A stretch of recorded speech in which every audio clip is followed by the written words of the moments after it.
Hello student, we will discuss here the chapter first French Revolution. We will discuss in this French society during the late 18th century. आज का जो topic होगा वो हमारा French society के बारे में होगा कि हम ये डिस्कस करेंगे कि फ्रेंच सोसाइटी में 18th सेंचुरी में फ्रेंच सोसाइटी कैसी थी। In 1774 Louis 16 of the Bourbon family of kings ascended the throne of France. 1774 में लुईस 16 जो था बारबून फैमिली से बिलोंग करता था और वो राजा बना फ्रांस का। उस समय वो 20 साल का था और ऑस्ट्रियन प्रिंसेस, ऑस्ट्रिया की जो राजकुमारी थी मैरी एंटोनेट से उसकी शादी हुई। और upon his accession the new king found an empty treasury. जिस समय वो राजा बना तो राजा बनने के समय पर उसे खाली खजाना मिला। Long years of war had drain the financial resources of France. लंबे समय से युद्धों में लगे रहने के कारण पूरी तरह से फ्रांस के खजाने खाली हो चुके थे। Added to this was the cost of maintaining an extra vacant court at immense palace of Versailles. उसके अलावा जो वर्सेल्स का जो राजमहल था वो उसमें होने वाले जो अनावश्यक खर्च थे, शान और शौकत को बनाए रखने के लिए जो खर्च किए जाते थे वो भी एक्स्ट्रा वेकेंट थे, यानी कि अनावश्यक थे। Under Louis 16 France help the 13 American colonies to gain their independence from the common enemy Britain. Louis 16 ने फ्रांस के जो परंपरागत कट्टर दुश्मन जो था ब्रिटेन, उसके विरुद्ध उन्होंने अमेरिका की 13 कॉलोनीज़ की हेल्प की थी, यानी कि अमेरिका में जो 13 कॉलोनियाँ थी ब्रिटेन की उनको उनमें विद्रोह भड़काया और उनकी सहायता की ताकि वो ब्रिटेन के विरुद्ध उनको भड़का सके और ब्रिटेन को हरा सके। The war added more than $1 billion livres to debt that had already risen to more than $2 billion livres। इस युद्ध के लिए लगभग 1 बिलियन का कर्ज जो है वो फ्रांस ने लिया और जो बढ़कर अब 2 बिलियन लीवर हो चुका था, क्योंकि उस पर ब्याज भी बढ़ता जा रहा था।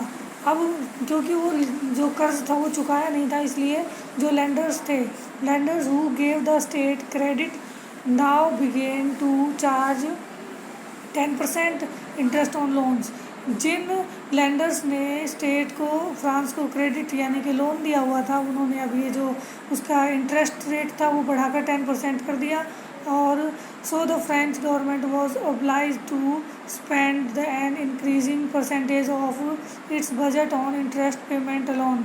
अब जो टैक्स कलेक्ट होता था फ्रेंच गवर्नमेंट के पास, उसमें से एक बड़ा हिस्सा जो है वो इस कर्ज का जो ब्याज है उसको चुकाने में ही चला जाता था। To meet its regular expenses such as cost of maintaining an army, the court, running government offices or universities, the state was forced to increase taxes।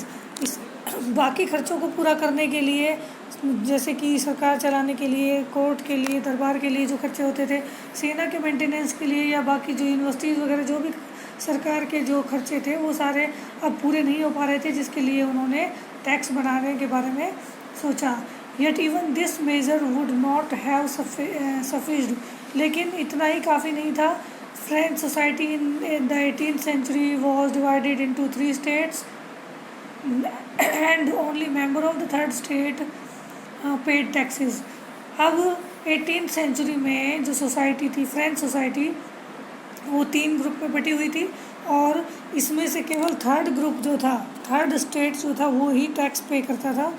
We will discuss here through this diagram। First state में आते थे clergy means church से related लोग जो आते थे, जो priest होते थे, पादरी होते थे, वो आते थे। सेकंड स्टेट में नोबेलिटी आती थी।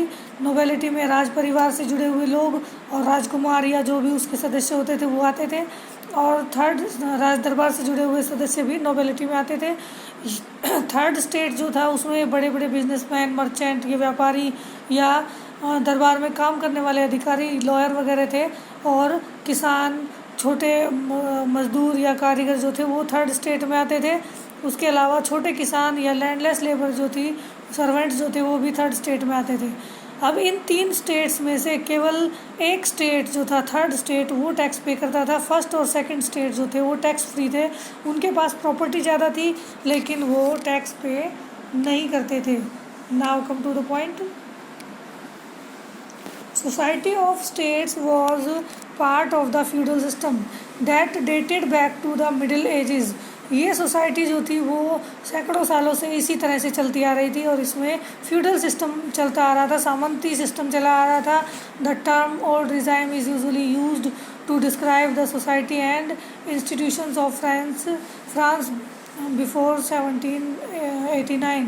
और जो सिस्टम पहले से चला आ रहा था उसी सिस्टम को आगे बढ़ाने के लिए राजा ने या सरकार ने ये कोशिश की कि वो सिस्टम जो है अभी आगे लागू किया जाए. 1789 से पहले वही सिस्टम लागू था और उसी को आगे बढ़ाया जाना था. Figure 2 shows how the system of states in French society was organised. हमने अभी जो फिगर 2 देखा, एक डायग्राम देखा था हमने अभी, उसके थ्रू हमने समझा कि जो फ्रेंच सोसाइटी थी वो किस तरह से बनी हुई थी. Peasant made up about 90% of population. इसमें किसान जो थे वो 90% थे. However only A small number of them on the land they cultivated. उनमें से बहुत ही कम किसानों के पास ज़मीनें हुआ करती थी. About 60% of the land was owned by nobles, the church and the richer member of the third state. 60% जो ज़मीन थी वो नोबल्स और चर्च के पास होती थी या थर्ड स्टेट के बड़े जो रिच मेंबर्स होते थे, अमीर लोग थे, उनके पास थी. The members of the first 2 states, that is the clergy and the nobility, enjoyed certainly privilege by birth.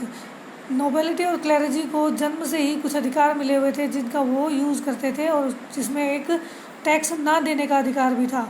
इतनी सारी प्रॉपर्टी होने के बावजूद भी वो लोग टैक्स पे नहीं करते थे. The most important of these was exemption from paying taxes to the state. ये दोनों ही टैक्स से बचे हुए थे. The nobles further enjoyed feudal privileges. These included feudal dues which they extracted from the peasants. Peasants were obliged to render services to the lords, to work in his house and fields, to serve in the army or to participate in building roads. जो ये nobility थी, Nobel जो families थी, उनको feudal privileges मिले हुए थे, सामंती अधिकार मिले हुए थे. यानी कि उन लोगों को, किसान जो थे वो उनको टैक्स पे करते थे. वो टैक्स देते नहीं थे बल्कि वो टैक्स कलेक्ट करते थे. किसान जो थे उनको टैक्स देते थे और जो किसान थे वो इन जो सामंत थे या ज़मींदार थे, इन ज़मींदारों के खेतों में और घरों में काम करते थे. और उसके अलावा सेना में काम करना या सड़कें बनाना या कोई भी सरकारी जो काम होता था उसमें सब में ये जो किसान थे वो पार्टिसिपेट करते थे. The church extracted its share of taxes called tithes from the peasants and finally the all member of the third state had to pay taxes to the state. अब चर्च भी इन किसानों से टैक्स लेता था जिसको टीथेस के नाम से जाना जाता था. इसका मतलब थर्ड स्टेट जो था वो पूरे स्टेट को, मतलब राजा को भी टैक्स देता था, सामंत मतलब फ्यूडल्स को भी टैक्स देता था और चर्च को भी टैक्स देता था. These included a direct tax called taille had and a number of indirect taxes which were levied on articles of everyday consumption like salt और टबैको. जो स्टेट था वो इनसे टेली नामक डायरेक्ट टैक्स लेता था. उसके अलावा, इस टैक्स के अलावा इनडायरेक्टली टैक्सेस भी होते थे, जैसे कि जो चीज़ें वो डेली यूज़ में रूटीनली यूज़ करते थे, जैसे नमक है, तंबाकू हो गया या बाकी जो सामान वो यूज़ करते थे, उन पर भी टैक्स लगाया जाता था. The burden of financing activities of the state through taxes was borne by the third state alone. अब जो जितना भी टैक्स कलेक्शन किया जाता था राजा के द्वारा, वो सारा जो टैक्स कलेक्शन है वो केवल किसानों के द्वारा दिया जाता था. बाकी दोनों ही जो ग्रुप थे, चर्च या फ्यूडल जो थे या नोबल्स जो थे, वो इन टैक्सेस को पे नहीं करते थे. केवल अकेले थर्ड स्टेट को, जिसमें ज़्यादातर के गरीब किसान थे, उनको इतने सारे टैक्स भुगतने पड़ते थे. इसी टॉपिक को हम कंटिन्यू करेंगे. And that's all for today. Keep learning.